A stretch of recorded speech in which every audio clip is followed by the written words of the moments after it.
Друзья, всем привет! Вы вновь на канале Волхонский Лайф, а это значит, что вы опять узнаете то, о чем вам никогда не расскажут с экранов ваших долбанных путевизоров. Сегодняшняя информация на 100% вас шокирует.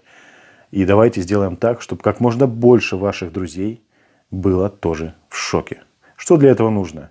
Досмотрите этот ролик до конца, а потом через все свои социальные сети распространите его и покажите как можно больше количеству ваших друзей.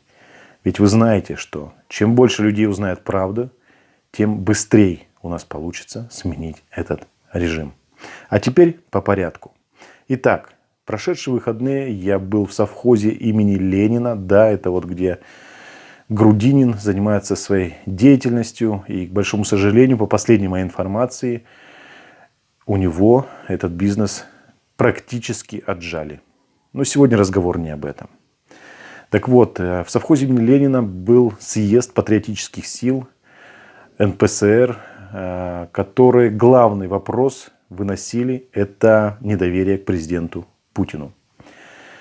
Те, кто активно из вас на меня подписан, те, конечно же, уже просмотрели мои 2 прямых эфира с этого съезда. И вы уже в курсе, в принципе, что там происходило. Они есть в записи, эти эфиры можно посмотреть. Но там информация давалась кратко. Потому что, вы представляете, приехали люди со всей страны. И доносили до нас информацию, в частности, до меня, как блогера, доносили информацию, что же происходит. Там были представители ИШИЕСа.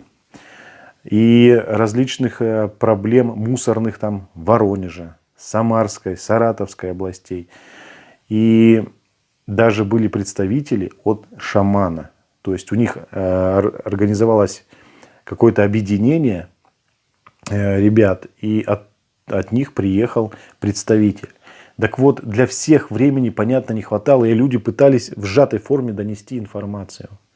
И уже, если эта информация, например, меня заинтересовала, я брал контакты и буду до вас доносить этот объем вот этих вот знаний, который действительно ускорит процесс смены политического режима. И я там лично, да, познакомился со многими выдающимися людьми, взял интервью у Мельниченко. Это тот человек, который постоянно говорит про деревню, что ее нужно поднимать. Это полковник Шендаков, да, Михаил, тоже вам всем известный. И по идее, надо было начинать выпуск после этого съезда с кого-то из известных личностей. Но поверьте мне, что там столько очень умных людей, вам совершенно незнакомых, которые обладают вот такой же, повторюсь, информацией, которая просто вызывает шок. И сегодня я хочу вам показать Рамилю Саитову. Это незарегистрированная глава, то есть она на выборы хотела идти, на главу Башкортостана. Но так как власти ее боятся, ее там знают, что она очень умная, ее не зарегистрировали, но это о многом говорит. И она выступила с такой информацией, которую я считаю, что вы должны знать. Итак, друзья, вот смотрите, как мы сейчас живем в стране. Практически каждый день, либо через день мы узнаем очередной какой-нибудь идиотский закон. Там и повышение пенсионного возраста, повышение НДС, повышение там, налога на бизнес и так далее, и так далее. Ну, все идиотские законы, которые пишутся на протяжении последних там, 30 лет с начала существования вот этой вот окончания СССР и образования Российской Федерации. Каждый день мы с вами просыпаемся и думаем, что ну давайте хоть сегодня не принимайте идиотские законы, но их принимает, и Путин их лично подписывает. И мы надеемся, что вот придет новый президент, может быть, мы даже как-то поспособствуем этому, и он отменит все эти идиотские законы. Друзья, а представьте такую картину, что эти все законы, они нелегитимные. А что если у Путина нет вообще никаких полномочий подписывать эти законы, принимать их? А что если нет вообще вот этих всех полномочий на эту полноту власти, которой он располагает? И вот сейчас я вам хочу показать, я заснял на видео Рамилю, где она подробно рассказывает, почему же у Путина нет полномочий и Путин нелегитимный. Так что, друзья, смотрите это видео, распространите его в своих социальных сетях, и тем самым мы ускорим с вами крах данного режима. И когда придет новый руководитель нашей страны, он просто отменит все законы, принятые на протяжении 30 лет, которые просто они нелегитимны. Вот и все. Друзья, по поводу, как я съездил в НПСР, я сделаю отдельный выпуск. И в ближайшее время ждите и с Шендаковым выпуск, так скажем, и с Мельниченко, и другие будут люди. Чтобы их не пропустить, обязательно проверьте колокольчик и вообще подписку на канал Волхонский Лайф, потому что говорят, что отписывают. Ну что же, смотрите это видео. Все у нас будет хорошо, но в другой России и без Путина. Всем пока. Я Саитова Рамиля, незарегистрированный кандидат на должность главы Республики Башкортостан. Сегодня мне была предоставлена возможность выступить с небольшой речью на 4-м съезде ПДС НПСР, постоянно действующего совета национально-патриотических сил России. Мое выступление кое-кого заинтересовало, поэтому сейчас я воспроизведу его смысл. Основной темой 4-го съезда НПСР был импичмент президенту Владимиру Путину. В порядке подготовки к съезду я задалась вопросом, откуда у нашего президента такие неограниченные, чрезвычайные, я бы сказала, деспотические полномочия. Я нашла ответ на этот вопрос, причем ответ меня привел к тому, что полномочия действующего президента Российской Федерации являются недействительными, они никем не установлены из уполномоченных лиц. То есть фактически президент Российской Федерации сейчас нелегитимен. Почему? Ответ я искала в федеративном договоре от 31 марта 1992 года. Почему именно федеративный договор? Потому что именно этот договор является учредительным. То есть 31 марта 1992 года субъекты Российской Федерации в количестве 85, тогда, видимо, был несколько иной состав, не было Татарстана, Чечни, Ингушетии, но вот 85 субъектов в 3 приема, 3 договора, которые затем назвали единым федеративным договором. Ну вот этот федеративный договор подписали. Каким я ожидала его увидеть? Я ожидала увидеть в нем положение о том, что субъекты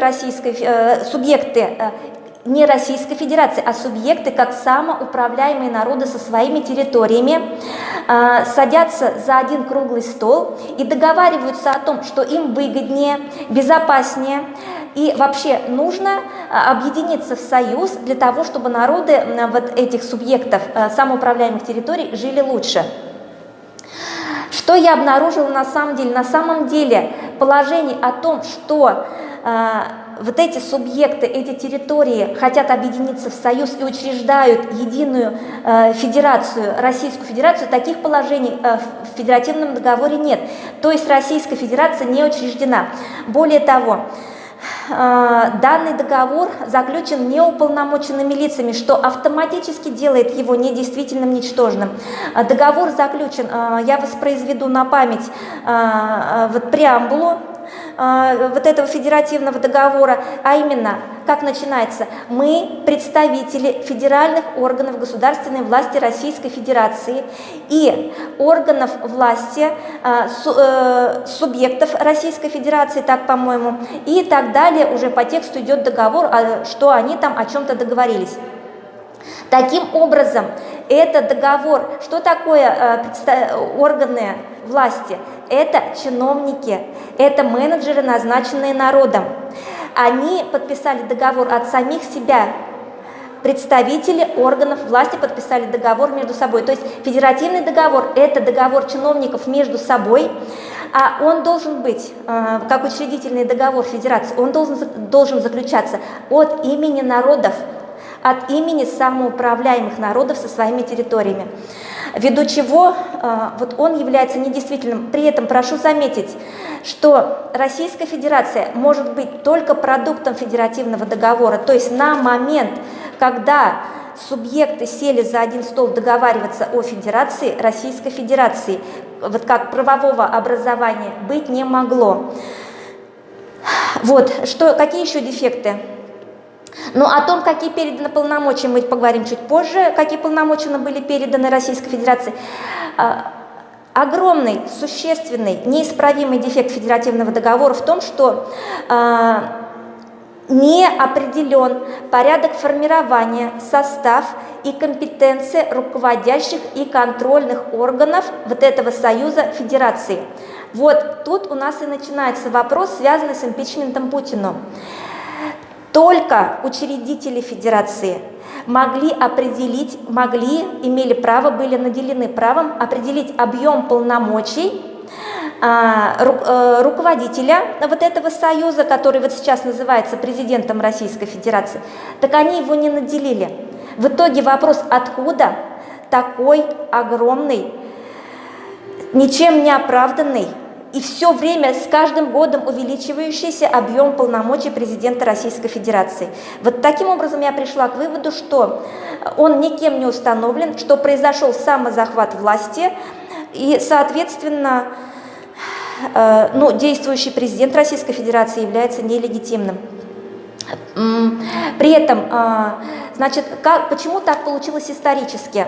На день заключения федеративного договора президентом и главой правительства, то есть две конституционные должности, замещал Борис Ельцин. Если бы он пустил дело на самотек, если бы собрались действительно 85 субъектов, заключили договор, представляете, да? То есть они бы, конечно, встал бы вопрос об учреждении, о том, какие полномочия вообще выгодно имеет смысл передать союзному органу и о том, как он должен управляться. Вот Ельцин, я так полагаю, вот я так читаю по федеративному договору, я это вижу вот за этим договором, я вижу такой мотив Бориса Ельцина.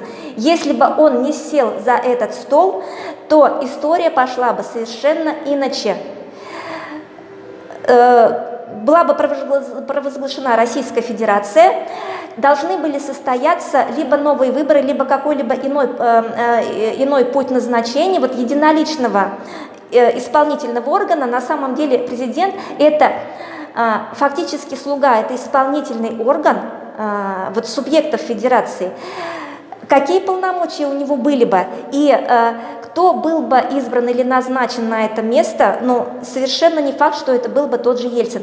Поэтому он фактически как рейдер, или как вот я даже сравниваю с воровским паханом, вот он просто сел за этот стол и фактически вот принудил именно в таком виде заключить федеративный договор, исключив самые необходимые из него положения. Вот, это то, что касается дефектов федеративного договора. Объема полномочий, переданных Федерацию, это тоже, я так вижу по договору, чтобы это было осуществлено под давлением.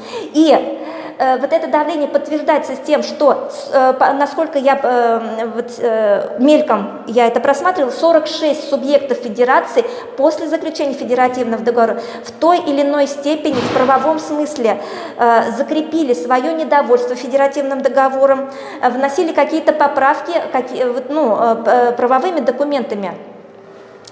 Вот. Вот такие вот полезные выводы по вопросу импичмента президенту Владимиру Путину. Вот я сделала, буквально элементарно прочитав федеративный договор, он буквально там на 5 листах, всем рекомендую.